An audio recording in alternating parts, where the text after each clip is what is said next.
नमस्कार, मेरा नाम है सुमित सिंह मेहता। हमने पिछले वाले लेक्चर में स्टर्न और गरलाक एक्सपेरिमेंट के बारे में पढ़ा था और अंत में हमारे पास दो क्वेश्चन आए थे। एक क्वेश्चन ये आया था कि हम स्टर्न और गरलाक एक्सपेरिमेंट में नॉन यूनिफॉर्म मैग्नेटिक फील्ड का ही प्रयोग क्यों कर रहे हैं, और क्वेश्चन नंबर 2 ये आया था कि हम स्टर्न और गरलाक एक्सपेरिमेंट में एटम का प्रयोग कर रहे हैं, आयन का प्रयोग क्यों नहीं कर रहे हैं।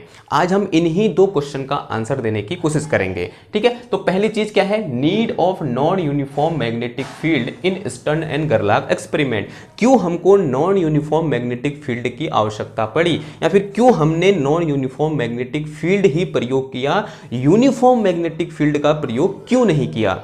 नाउ अगर हम ऐसा करें, हम यहां पर किसका प्रयोग करें, अगर यूनिफॉर्म मैग्नेटिक फील्ड का प्रयोग करें तो क्या होगा। तो देखो, अगर हम यहां पर यूनिफॉर्म मैग्नेटिक फील्ड का प्रयोग करें तो ये किसको दिखा रहे हैं, ये जो हमारे पास फील्ड लाइन है वो क्या है, एक दूसरे के पैरेलल है और इन दोनों के बीच का सेपरेशन क्या है, सेम है। तो ये कैसा फील्ड है, एक यूनिफॉर्म मैग्नेटिक फील्ड है। अब इस यूनिफॉर्म मैग्नेटिक फील्ड में हमारे पास क्या जा रहे थे, एटम जा रहे थे, और एटम क्या होते हैं, एक टाइप के टिनी मैग्नेट होते हैं। तो मैंने यहां पर एटम को किससे रिप्लेस कर दिया है, इस मैग्नेट से रिप्लेस कर दिया है। हम एटम बोले या मैग्नेट बोले, दोनों एक ही बात हुई, क्योंकि एटम किसकी तरह बिहेव करता है, एक छोटे से मैग्नेट की तरह बिहेव करता है। तो मैंने यहां पर क्या रख दिया, मैग्नेट रख दिया, किसमें, इस यूनिफॉर्म मैग्नेटिक फील्ड में। ठीक, तो जैसे ही मैं यहां पर मैग्नेट रखूंगा इस यूनिफॉर्म मैग्नेटिक फील्ड में, तो इसमें एक फोर्स कैसे लगेगा, इस नॉर्थ पोल में कैसे लगेगा, अलोंग द फील्ड डायरेक्शन, और इस साउथ पोल में कैसे लगेगा, अपोजिट टू फील्ड डायरेक्शन। ठीक है, तो यानी एक फोर्स इधर को लग रहा है, एक फोर्स इधर को लग रहा है, तो ये फोर्स क्या करेंगे, ये कपल ऑफ फोर्स है,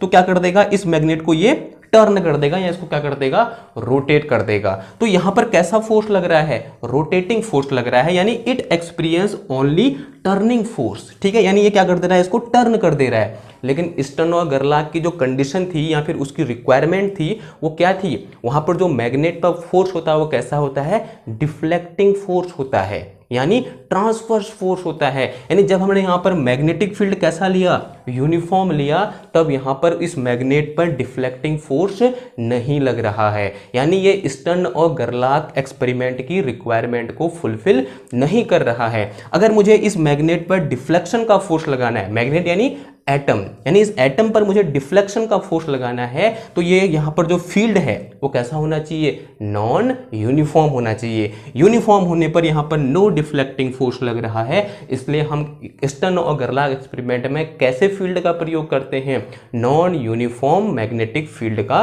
प्रयोग करते हैं। ये क्या हो गया, पहले क्वेश्चन का आंसर मिल गया कि क्यों हम नॉन यूनिफॉर्म मैग्नेटिक फील्ड का प्रयोग करते हैं। ना दूसरा क्वेश्चन ये था कि हमने यहां पर एटम का प्रयोग किया, आयन का प्रयोग नहीं किया, क्यों। ठीक है, नाउ देखो, जैसे कि हम जानते हैं आयन, आयन यानी क्या हुआ, एक चार्ज पार्टिकल। अब यहां पर हम उस चार्ज पार्टिकल को या फिर उस आयन को कहां डालेंगे, मैग्नेटिक फील्ड में डालेंगे। और जैसे ही कोई चार्ज पार्टिकल मैग्नेटिक फील्ड में जाता है या उसमें एंटर करता है, तो उसमें एक फोर्स लगता है, क्लास 12 याद है आपको, लॉरेंज फोर्स लगता है। तो उसमें क्या लगेगा, ये Lorentz force F equal to क्या लगेगा मेरे पास, Q V क्रॉस B लगेगा। क्या लगेगा, F equal to V cross B। V क्या है, velocity of charge particle, B क्या है यहाँ पर मैग्नेटिक फील्ड की स्ट्रेंथ, और यहाँ पर Q क्या है हमारे पास, चार्ज इन एटम। ठीक है, यानी आयन में जो चार्ज होगा वो क्या होगा, Q होगा।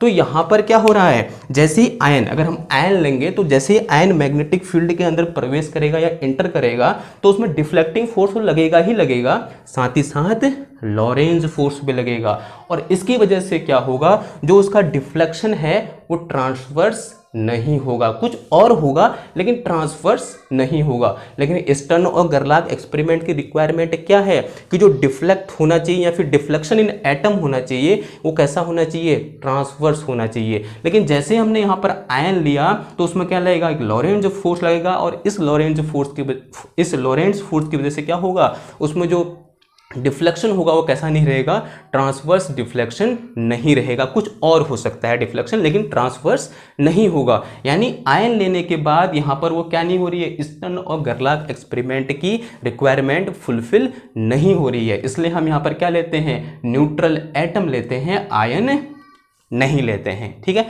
तो आपको इन दोनों के आंसर मिल गए। तो आई होप मिलते हैं आपसे नेक्स्ट क्लास में, तब तक थैंक यू, धन्यवाद।